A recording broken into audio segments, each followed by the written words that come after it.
el índice tabáquico. ¿Alguien tiene la información?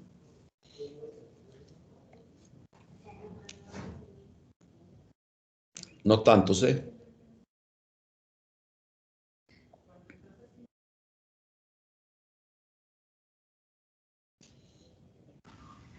Nadie. Sí, doctor. Sí, y subimos nuestras tareas en archivos. Ah, subieron la tarea en archivos. Ahorita, bueno, entonces ahorita la reviso, vamos a avanzarle. ¿Sí? Y ahorita la reviso, disculpen, pero hasta el fin de semana estuvimos atareados con esta bronca de la reelección del rector, que es la información que ahorita me están pidiendo. No sé si esto lo vimos o no lo vimos, de antecedentes personales patológicos. Los ginecobstétricos sí lo vimos, ¿verdad? Sí, eso fue Sí, lo último doctor. que Sí, vimos. doctor. Bueno, entonces, antecedentes personales patológicos, les decía que había una controversia de dos versiones diferentes de las historias clínicas en las cuales en algunas lo ponen como personal patológico en la mayoría y en otras la ponen como personal no patológico. Yo decía que tenía ciertos puntos vamos a decirlo así, de justificación, que sea no patológico por el hecho de que hay lugares en donde la comida se hace con vino, no con refresco ni con otra cosa, ni con aguas frescas o cosas así, ¿verdad? Entonces, pues no se puede considerar patológico el hecho de que una persona se beba una cantidad que no exceda el consumo de alcohol, aunque sea una bebida de baja graduación, como es el caso del vino de mesa. No puedo decir lo mismo en cuanto al tabaco, ¿no? O sea, yo creo que cualquier cantidad es mala, pero pues también va a depender de la cantidad de tabaco calculado por año, el hecho de que sea o no sea un antecedente de importancia. Se me pasó señalar en los no patológicos algo que le llaman masa orgánica. ¿Alguien sabe qué es eso? No, yo no sé, doctor.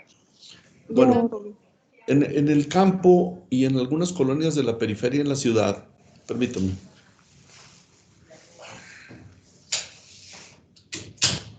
hasta hace algunos años que el uso de gas butano era poco usual. Se cocinaba en las casas pobres así de gente pues que estaba en la periferia con petróleo, con leña o con carbón. Ahora pues, lo hace uno por gusto, ¿no? En una carne asada o los que lo tienen que hacer por necesidad laboral, como los parrilleros ahí en las hamburguesas que venden en la calle y demás, que se exponen a humos orgánicos. Esos humos orgánicos pareciera mentira, pero tienen un efecto acumulable semejante al del tabaco, porque una mujer que en la cocina se expuso a humos orgánicos son las que te llegan a los hospitales públicos con enfermedad pulmonar crónica y que proceden del medio rural o de las periferias de la ciudad. Entonces, pueden ver en algunas historias clínicas exposición a masa orgánica, ¿sí?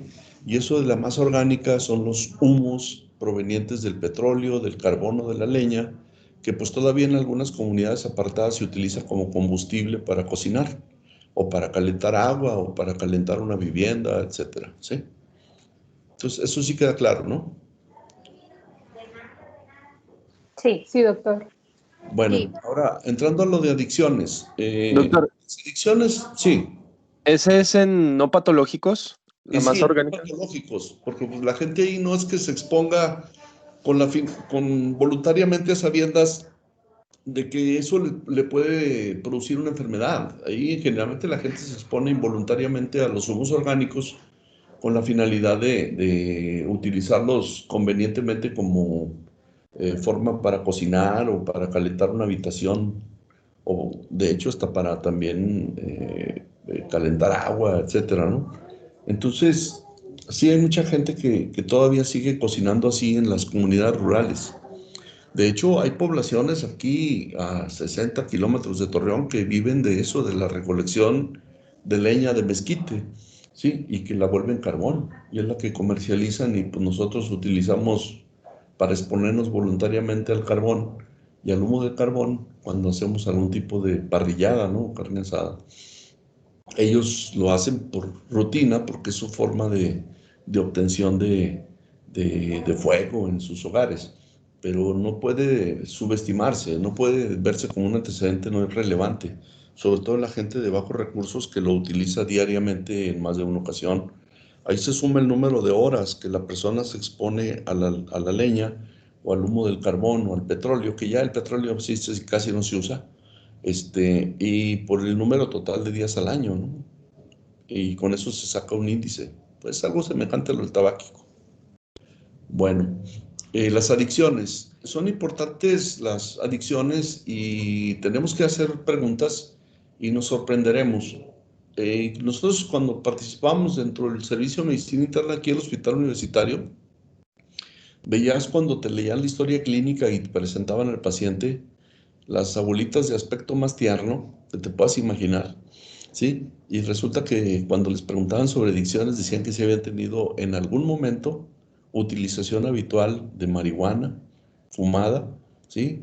Y pues bueno, ya más recientemente y con gente mucho más joven, cocaína, crack, y un montón de sustancias que están disponibles, como las anfetaminas y las benzodiazepinas, etcétera, que las usan con fines adictivos.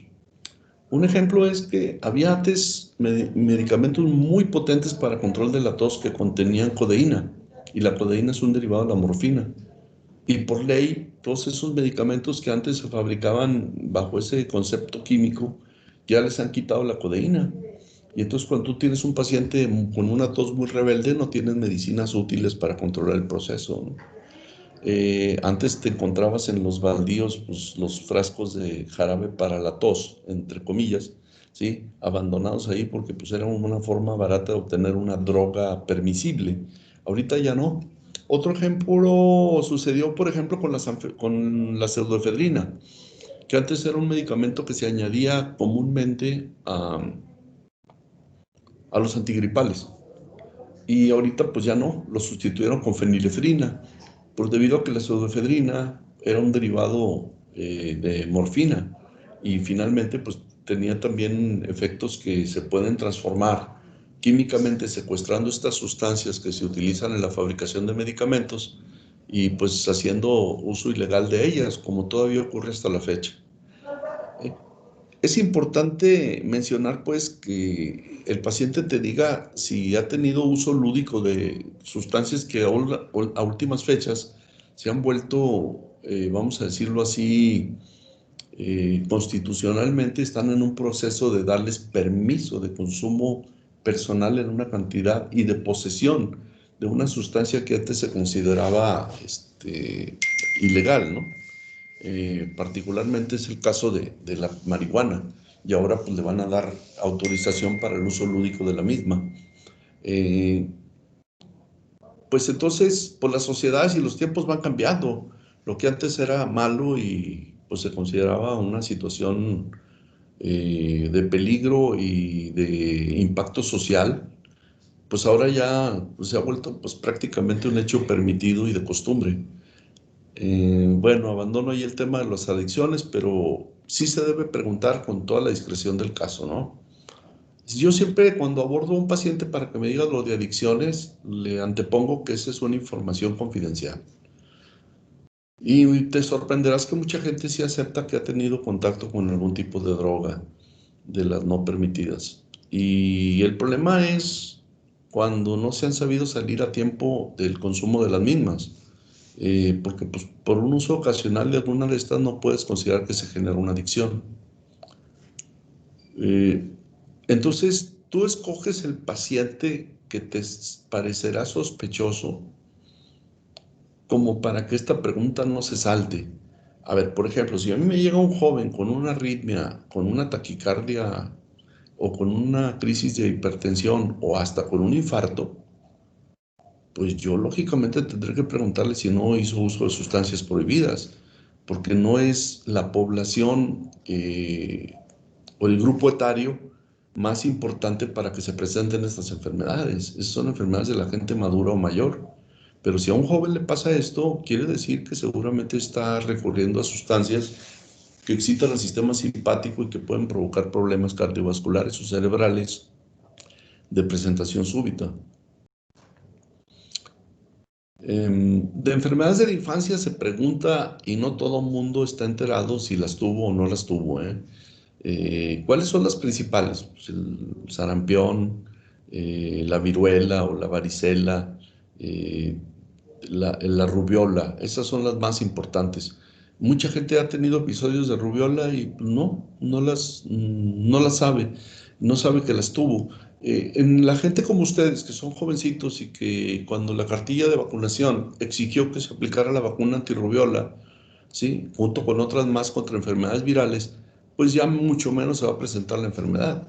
Entonces, si le hacemos la historia clínica a una persona de la edad de ustedes, pues lógicamente que ni siquiera vio la enfermedad.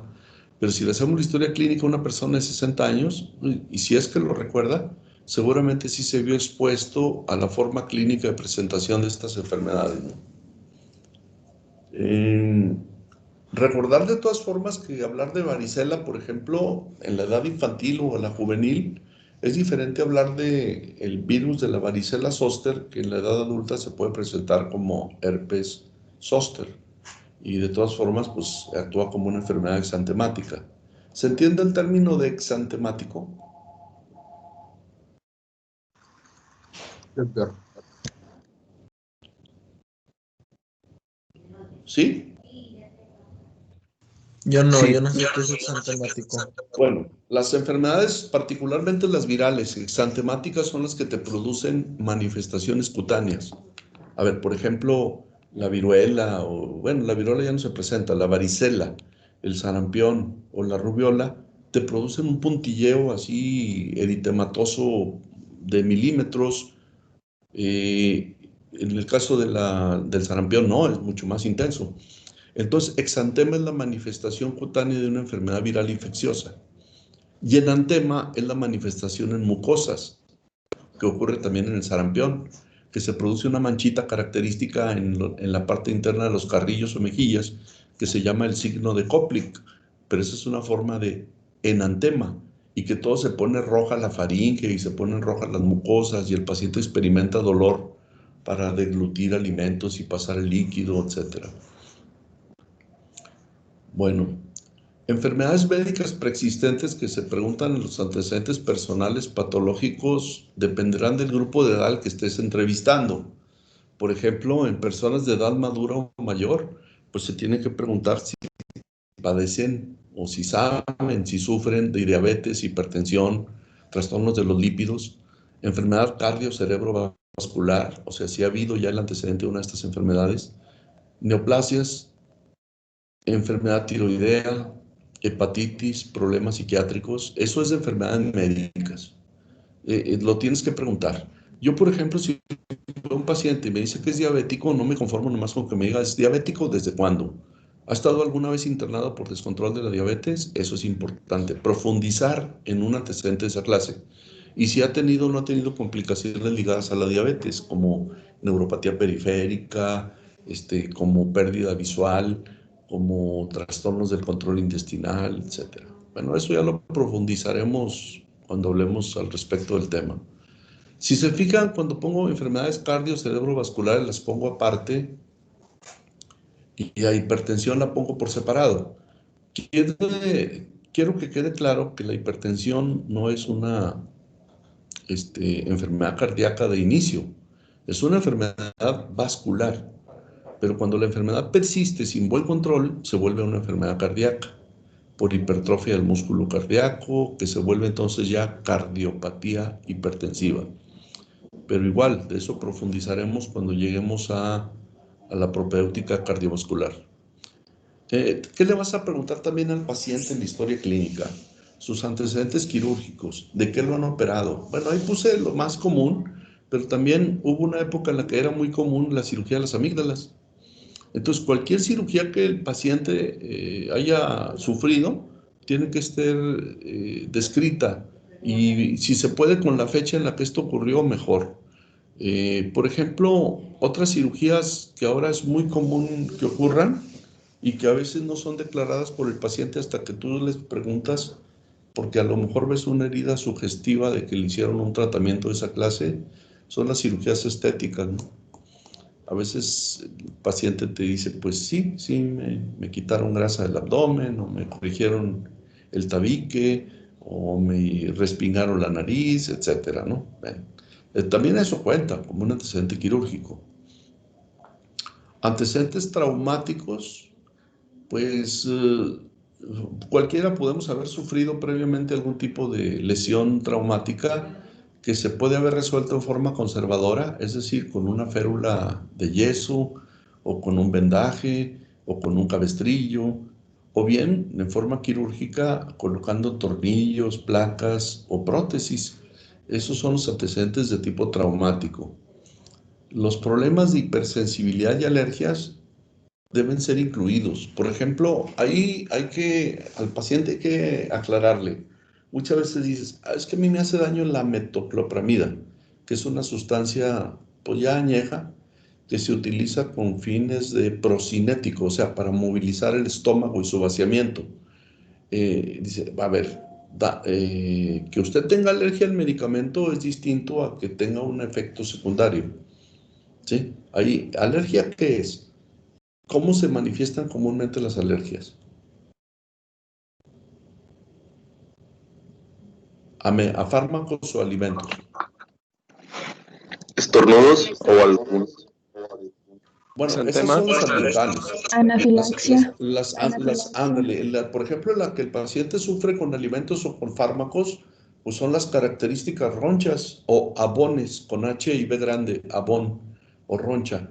Y esa es la forma más común. Cualquier gente hasta te dice, oye, ¿te haría daño alguna comida o alguna medicina? No se necesita venir a desperdiciar 7 años de tu vida a la Facultad de Medicina para saber a veces que una persona tiene una urticaria, ¿no? Eso es de dominio común. Pero, por ejemplo, hay varias formas de manifestación de alergia. La más común es las ronchas que se juntan y te forman tortas en la piel, que producen comezón, que están rojas y tienen todas las características de inflamación. Entonces, eso es una forma cutánea de alergia. Otra forma un poquitito más rara, pero más grave, es el angioedema, que hay gente a la que cuando le hace daño algún medicamento o alimento se le inflan los labios, los párpados o los tobillos, y el paciente puede experimentar cierta falta de aire por edema de la glotis o por reacción de broncoespasmo. Entonces, eso también es una forma de alergia. Las alergias ambientales es lo que estaban diciendo ahorita. Por ejemplo, las personas que en la primavera o en el otoño experimentan flujo nasal cristalino o rinorrea, o que tienen estornudos al despertar, o que el paciente sufre, por ejemplo, accesos de tos seca, descarga de moco hacia atrás o descarga posterior nasal. Y pues no se diga el ojo rojo y la comezón al entrar en la nariz o los oídos. Eso también mucha gente lo tiene y lo sufre y ni siquiera lo tiene contemplado como una forma de alergia estacional de la primavera o del otoño, particularmente más graves o más intensas las del otoño. Y por último, dentro de los personales patológicos, ¿el paciente ha sido sometido alguna vez a transfusiones? Sí, el paciente te dice que sí. Generalmente las transfusiones van ligadas a eventos traumáticos o a resolución quirúrgica de enfermedades. Y pues te tiene que decir el paciente si lo transfundieron, qué le pusieron. A lo mejor nomás le pusieron plaquetas, probablemente nomás le pusieron plasma, o probablemente sí le pusieron sangre, que es lo común, sangre total o paquete globular. ¿Y cuándo ocurrió? ¿En qué etapa de su vida?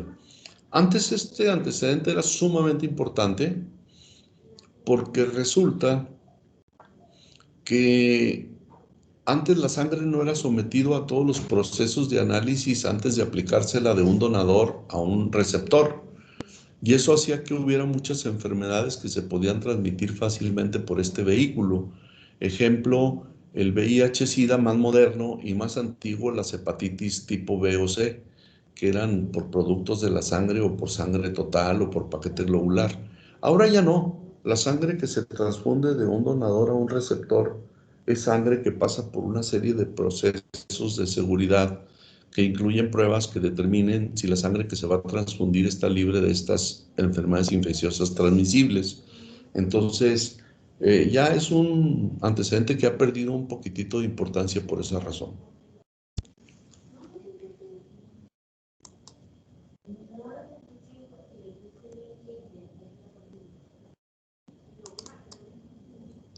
Pues ahora pasamos a lo que viene siendo el interrogatorio por aparatos y sistemas. ¿Qué se pregunta en cada una de estas cosas? Por ejemplo, si vamos a preguntar dentro de una historia clínica general, nomás quiero hacer énfasis en algo que ya les había comentado antes. Lo que el paciente en su momento te dice en aparatos y sistemas no es por lo que acudió a verte en ese momento. Son enfermedades que ya existen y que de alguna manera no están activas en el momento en que el paciente se presenta contigo.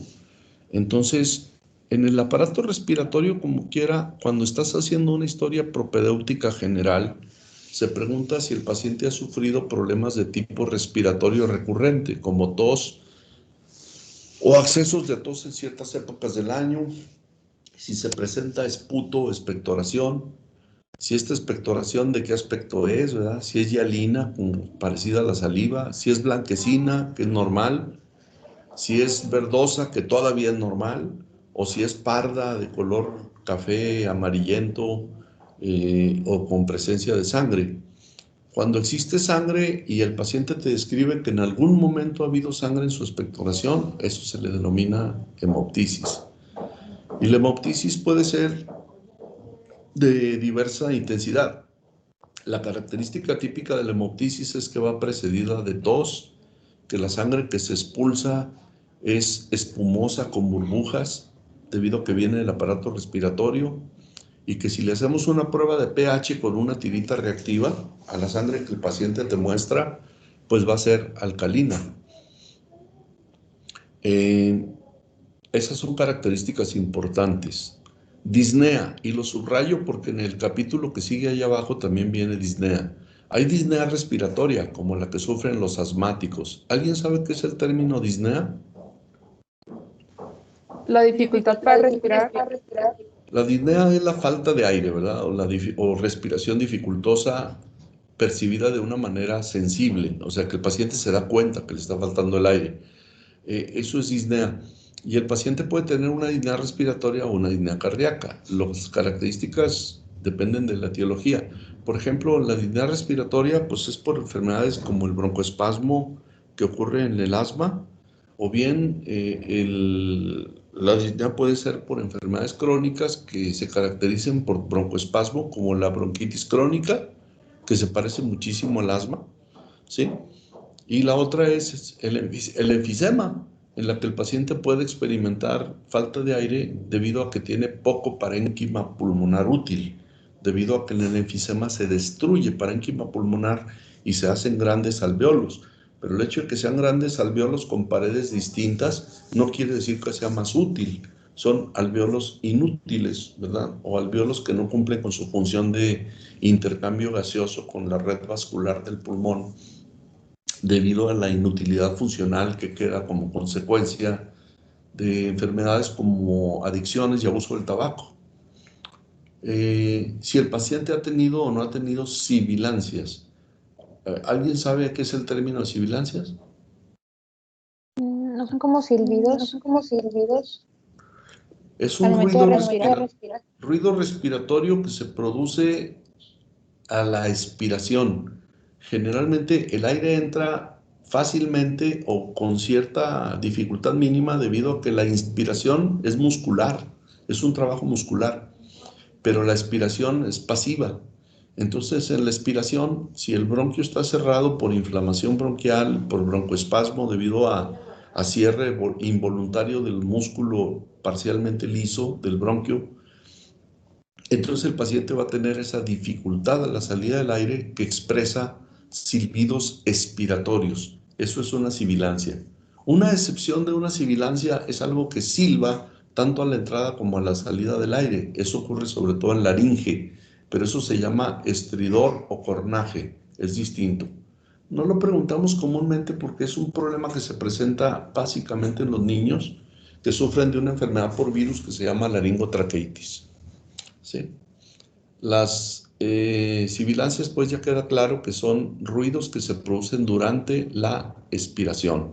El ejemplo típico de las sibilancias es la que ocurre en los asmáticos, en una crisis o en un paciente con bronquitis crónica con broncoespasmo.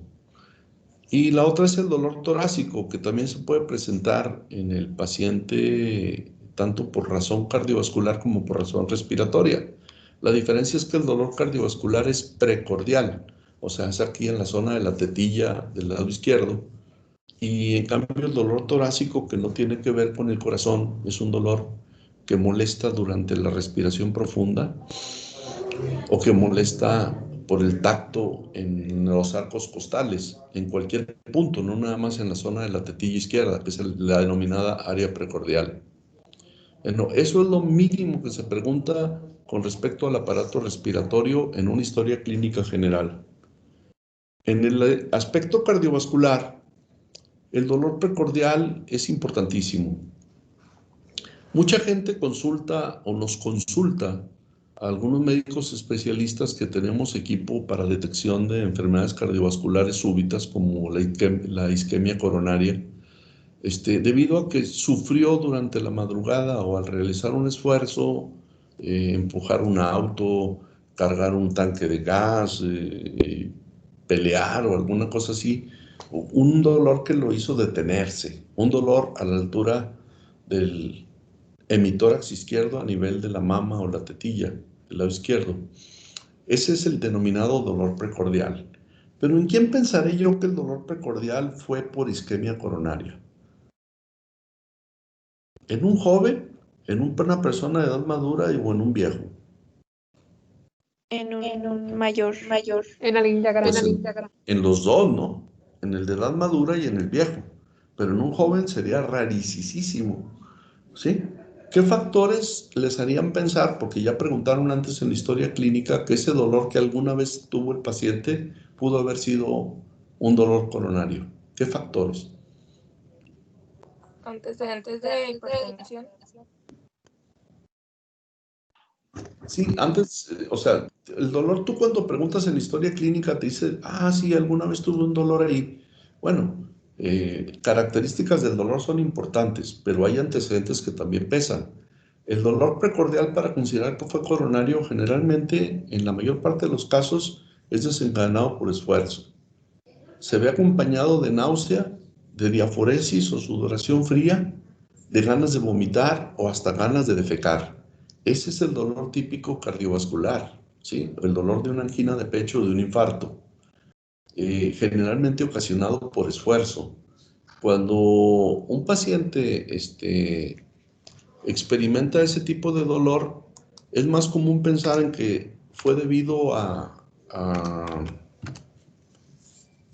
enfermedad coronaria en el que está gordito, en el que no hace ejercicio, en el que fuma y en el que tiene antecedentes de enfermedades como diabetes, hipertensión o dislipidemia. No quiere decir que el que sufra un dolor de esa clase debe tenerlo todo, pero si tiene alguno de esos factores o más de uno de ellos, es más probable pensar que sí se trata de una enfermedad súbita del corazón, un trastorno de circulación coronaria. Esos factores son factores mayores e importantes. Perdón. Bueno, sí, sí. A ver. Sí, te digo, no creo que los vayan a molestar. Sí. Sí, no creo que los vayan a molestar, pero es por llenarles el formato ese. Sí, sí. Ujú. Perla, guión bajo. Sí. Ujú. Perla, guión bajo. Espino. También todo con minúsculas, ¿verdad? Muy bien. Hecho, pues. Sí. Sí. Isquemia transitoria. Sí.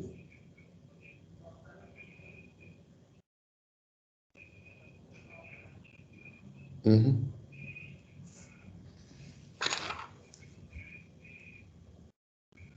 Ajá. Resonancia.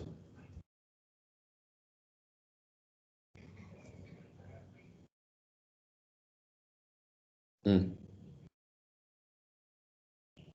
sí. Ujú.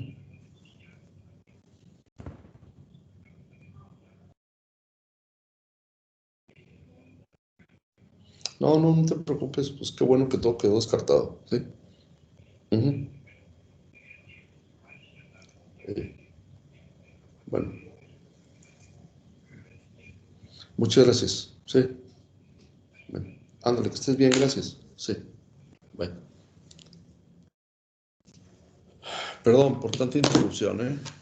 Pero esto ni me tocaba hacerlo a mí, tengo que hacerlo. ¿Sí nos escuchamos? Sí, doctor.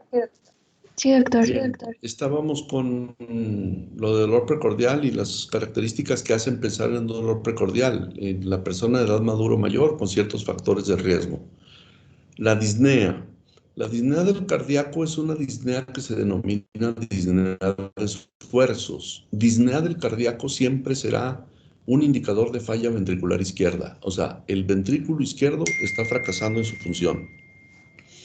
Y eso hace que se rezague la cantidad de sangre que se expulsa del ventrículo izquierdo hacia la periferia para surtir de sangre y de oxígeno a todos lados, y que se quede rezagada en el ventrículo, aumenta la presión de la aurícula para vaciarse en el ventrículo y eso da una presión retrógrada pulmonar que produce una disnea de esfuerzos.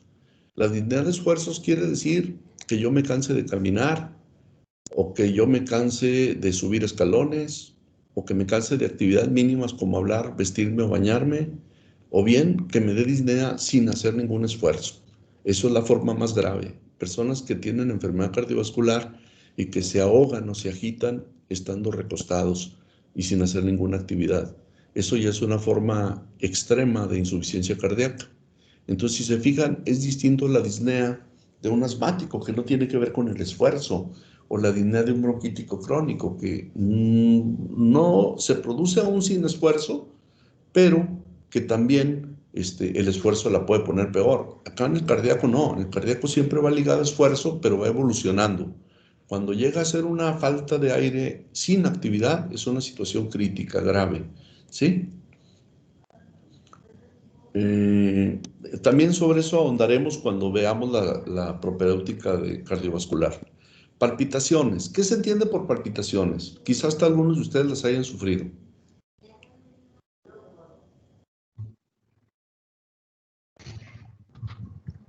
A ver, se pueden, aquí, acuérdense que aquí en la clase yo no estoy calificando este tipo de participaciones, pero sí los quiero más activos, más dinámicos, ¿no? O sea, si entienden, describan las cosas con sus propias palabras. No tiene que ser forzosamente la definición tal cual del problema. Es como cuando ¿Algo? dicen, bueno, Sí. coloquialmente que sientes que se te sale el corazón. A ver, fíjate, eso es importante. Una palpitación puede ser percibida como primero que nada, por definición, es la percepción del latido cardíaco. Tu corazón está latiendo ahí de día y de noche y tú ni lo pelas, ¿sí? Pero resulta que de repente sí sientes el latido cardíaco como una sensación de vuelco, nada más. Y ya, reanuda su ritmo normal. Pero en ocasiones, esas palpitaciones se vuelven intensas, frecuentes y rápidas. Como por ejemplo, pues si te enamoras de repente y te aparece por ahí el galán o la galana, ¿sí? O bien, si por ejemplo una persona realiza un esfuerzo físico mayor, o si la asustan, o eso es una palpitación.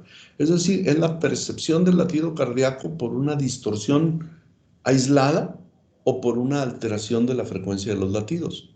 Entonces, el paciente a veces consulta por esto. Si nosotros le pudiéramos poner un aparato que registre los latidos cardíacos a una persona durante 24 horas, nos daríamos cuenta que aproximadamente un 5% de los latidos que fabricamos son latidos ectópicos, que si estuviéramos plenamente despiertos los sentiríamos como un vuelco repentino, súbito, sin consecuencias. Entonces, todos tenemos derecho a tener una mínima cantidad de latidos que son anormales y que se pueden percibir como una palpitación. ¿Sí? Edema. Edema es hinchazón. En el paciente cardíaco, el edema generalmente es un edema característicamente con 2, 4 o 5 detalles. Una, siempre es distal, o sea, empieza en los tobillos. En el que está completito y tiene sus dos piernas, es simétrico, o sea, en las dos piernas a la vez. Bilateral, obviamente. Ascendente, o sea, que sube y sube conforme avanza la enfermedad y se agrava. Si lo deja seguir la historia natural, y que en ocasiones llega hasta los tobillos, el escroto, el abdomen, eso lo vuelve ascendente y se mejora la quinta característica con el reposo. Los pacientes que se hinchan por enfermedad cardiovascular se hinchan conforme avanza el día, pero en la noche que reposan se les mejora la hinchazón, pero a la mañana siguiente vuelven a empezar, siempre y cuando no estén bien tratados, claro. Bueno, esto queda aquí porque ustedes lo pueden volver a consultar y yo no puedo poner en una diapositiva todo lo que les estoy hablando, por esto se está grabando, ¿sí? Desde el punto de vista gastrointestinal, ¿qué se pregunta? Si se fijan es algo mucho más extenso. Disfagia. Disfagia quiere decir la dificultad para pasar los alimentos y la altura de la disfagia es variable. Puede ser disfagia alta cuando nos afecta a nivel de la garganta, disfagia media o disfagia baja. Es importante que la disfagia te indica o un proceso inflamatorio, tumoral, o hasta la presencia de un divertículo, que es una falsa salida de un órgano por una dilatación hacia el exterior. Bueno, en el caso del esófago, pues no es hacia el exterior, pero sí es fuera de los límites del esófago, y eso puede dar una disfagia. La disfagia baja es la más peligrosa y es la más común. Generalmente es producida por reflujo de ácidos que dejan una cicatrización química, de respuesta química, perdón, a la quemadura continua con un líquido al que no están preparados para recibir. Hay que recordar que el líquido que se regresa del estómago tiene un pH ácido, mientras que las partes que atraviesan el esófago hacia el estómago, como la comida, tiene generalmente un pH alcalino. Entonces, cuando se regresa ácido del estómago, te va a producir un síntoma que se llama pirosis, ¿sí? Ese síntoma de pirosis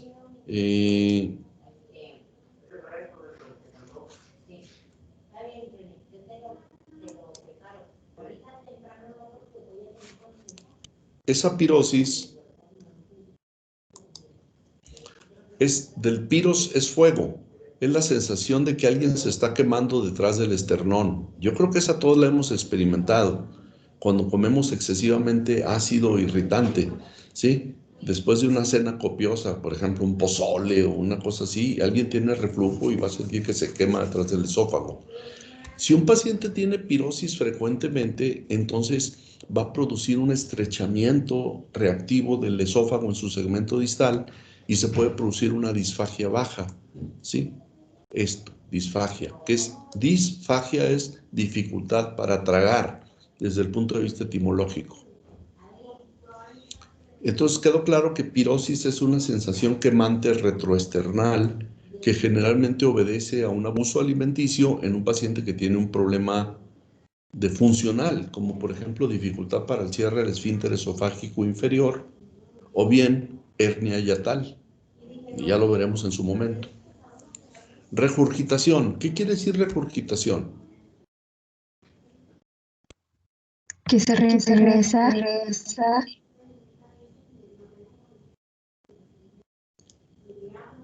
El contenido ácido del estómago se regresa en forma pasiva, sin esfuerzo. Esa es la diferencia en la regurgitación, o el punto característico, que el contenido estomacal se regresa sin esfuerzo hacia la cavidad oral. A veces alcanza la cavidad oral, a veces no alcanza tanto, pero para que se vuelva regurgitación debe alcanzar la cavidad oral.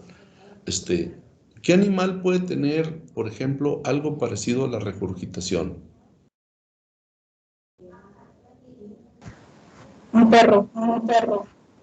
Pues no, en los perros sí es un vómito, pero a ver, un animal que tenga cuatro ¿Los estómagos, gatos? Las Ah, las vacas. vacas. las vacas, las cabras, las chivas, esos no tienen regurgitaciones, eso tienen un fenómeno que se llama rumiación. Por eso a esos animales se les llama rumiantes. ¿Qué es rumiación? Para hacer la diferencia con regurgitación. Si tú regurgitas, se te viene contenido estomacal hacia la boca y pues lo común es escupirla, no quedarte con ella. Pero esos animalitos que rumian, ¿sí? ¿Qué es lo que hacen? Se les regresa parte del contenido de uno de sus estómagos a la boca, lo vuelven a masticar y lo regresan. Esa es una rumiación, que también se puede presentar en los humanos, ¿eh? Pero pues como que conductualmente no es algo normal, ¿no? Bueno, ¿sí se entendió la diferencia entre regurgitación y rumiación? Sí, doctor. Bien. Eructos. Pues no me diga que nadie ha tenido un eructo, ¿no?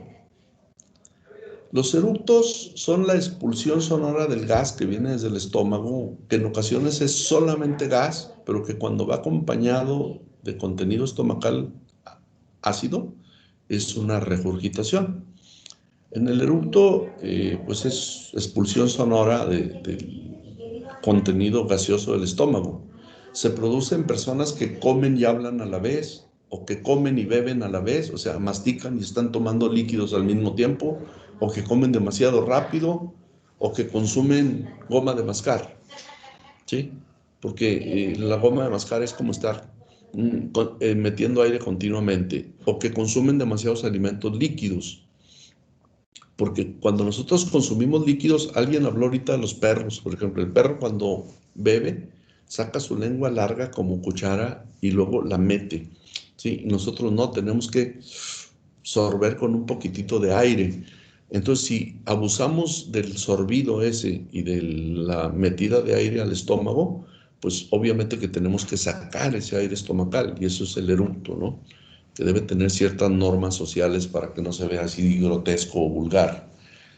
La náusea y vómito, pues bueno, la náusea y el vómito que van de la mano son producidos por una reacción refleja que puede ser desde el exceso de contenido ácido en el estómago, la permanencia del contenido estomacal por más tiempo del normal, que normalmente lo que cae al estómago no dura más de 2 a 3 horas, o bien la náusea y el vómito pueden ser reflejos de enfermedades extra intestinales o extra aparato digestivo. Ejemplo, yo puedo tener una enfermedad del sistema nervioso central que me puede provocar vómitos, como la meningitis. Puedo tener una enfermedad auditiva de la laberintitis que me puede provocar náusea y vómitos, porque me da vértigo y mareo, y en forma refleja puedo sufrir eso. Sin embargo, es más característico que la náusea y el vómito ocurran en situaciones de tipo gastrointestinal, ¿sí? Bueno, déjame tratar de terminar lo de gastrointestinal. Constipación o diarrea. Constipación es el estreñimiento. Menos de 3 evacuaciones por semana, ¿sí? Y diarrea es la disminución de la consistencia de las heces, aunque sea en una evacuación. No necesitan ser muchas evacuaciones. O sea, es predominante el contenido líquido. Entonces, el paciente te puede decir que puede tener episodios de alternantes de constipación y alternantes de diarrea. O sea, unos días diarrea y luego se estreñe por días, ¿sí? Los antecedentes de hemorragia digestiva son importantes. La hemorragia digestiva alta es la que viene del estómago hasta el ángulo de Treitz, máximo como límite, y que es expulsada al exterior en forma de hematemesis o expulsada por el polo sur en forma de melena, hematopesia o rectorragia. La hemorragia digestiva alta solamente puede ser expulsada como melena. La hemorragia digestiva baja, desde el colon derecho recto llano, se manifiesta como hematopesia o rectorragia. Ya ahondaremos al respecto, ¿no? Y por último, la ictericia, que es, ¿alguna vez ha estado usted pintado de amarillo? O sea, diferenciando si es por ictericia o por exceso de consumo de alimentos que contienen carotenoides, como por ejemplo la zanahoria o la papaya. Hay gente que considera que eso es sano y lo consume todos los días en cantidad abundante, lo cual no quiere decir que no sea sano, pero el problema es de cantidad y de frecuencia. Y si lo consume así, agarra un tono amarillento muy desagradable. Y en cuanto a hepatopatías, pues algunos quizás sí sepan que han tenido problemas de enfermedad hepática, otros ni lo saben y sí la tienen, como el caso más común es el hígado graso, que es una enfermedad que se conoce de 30 años para acá aproximadamente, ¿sí? Que cursa silenciosa y la detecta solamente por un ultrasonido por incidente o por algunas pruebas de función hepática alterada sin que el paciente tenga ninguna molestia. Pues aquí vamos a frenar esto el día de hoy, ya son las 10 de la mañana y mañana seguimos con lo que resta de interrogatorio por aparatos y sistemas. Yo creo que mañana vamos a terminar ya este capítulo y entraríamos a lo de síntomas y signos generales, ¿sí? Vamos con buen ritmo. Gracias, doctor. Bueno, Sí, pues doctor. que tengan buen Gracias, día doctor. Hasta y mañana. yo Gracias. siempre que voy a dar clase me encierro aquí Gracias, y no doctor. permito que me interrumpan, pero ahorita pues sí tuve que interrumpir varias veces. Una disculpa. No ¿Sí? se apure. No se preocupe, doctor. No se apure, doctor. Hasta luego. Hasta luego. Bye, hasta mañana. Hasta luego. Gracias, doctor. Gracias. Gracias, doctor.